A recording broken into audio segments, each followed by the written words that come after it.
Hey, it's your professional sarcastic man and seeker of attention, Ozchris, here with some more Marvel reviews. We got Marvel Knights 20th, number 2, and Uncanny X-Men number 2. Two twos, I see. That's terrible. So we'll start off with Marvel Knights 20th. So in this issue, Matt has kind of fully remembered who he is. He now accepts that, yes, he did have a life as Daredevil, and turns out the Karen Page that's with him seems to be a ghost, or he seems to be going insane.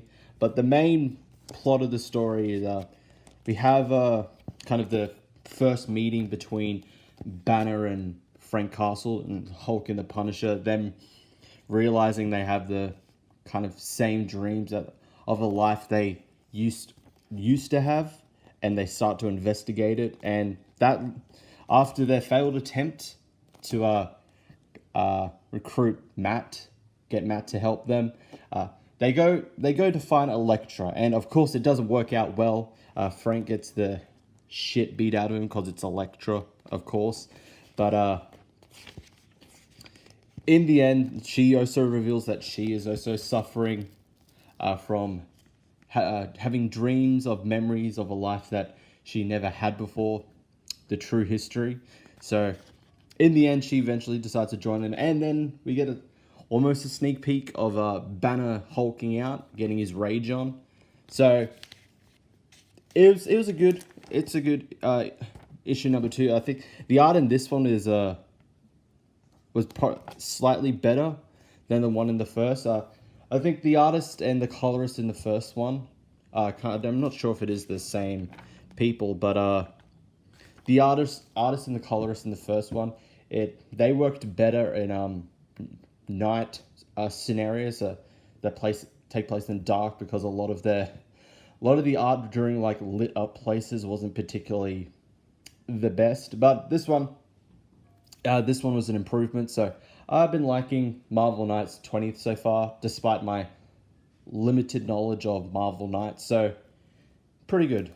So on to Uncanny X-Men number 2. This one pretty much proved that the first issue only needed to be $3.99, as this is just continuing off from the Kitty Pryde multiple man story, the first story in the first issue. So in it, several weird happenstances are happening. A lot of extinct animals are reappearing and attacking different cities. So the X-Men are called in to help as well, but then Jean gets a track of Multiple Man and sends Cannonbolt, Storm, Psylocke, Jubilee, Polaris, and Nightcrawler to go deal with them, while Jean's team with X-23, Iceman, can't remember the other guy, and Bishop, who looks slightly muscular than the first issue. So a lot of people are just like, Bishop, where'd your swollenness go?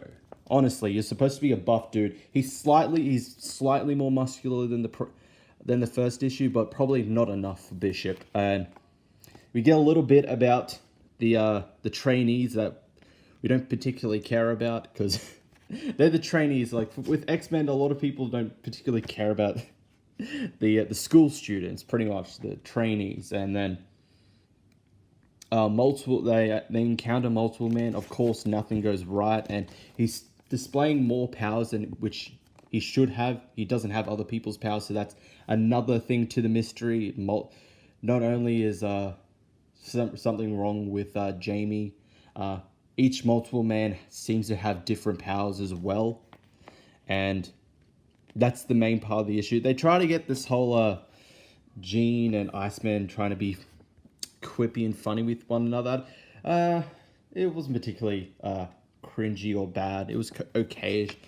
Wasn't particularly warranted or needed, but this still got me interested. It was definitely an improvement on the first issue, and I think there's a page here that pretty much proved that Here, when we get back home, I need to talk to you and the others about something I found a few days ago. I didn't know what it meant. I still don't, but maybe it may be important.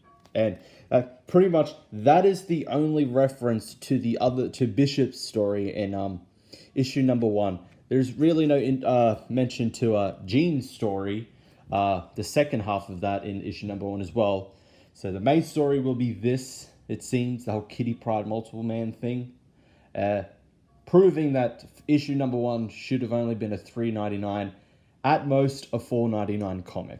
So, but I did like this issue, so I'm going to continue on with Uncanny X-Men. But I'm not picking up Uncanny X-Men number 11 because Rosenberg seems to be taking it full time, and that's another $7.99 issue, and that's not worth it. So I'm going to be probably just sticking around for these 10 issues in the annual, and that's it. So another 2 good comics from Marvel Knights 20th and Uncanny X-Men. That's it for the review. Thank you all for watching, and I'll see you all in the next one.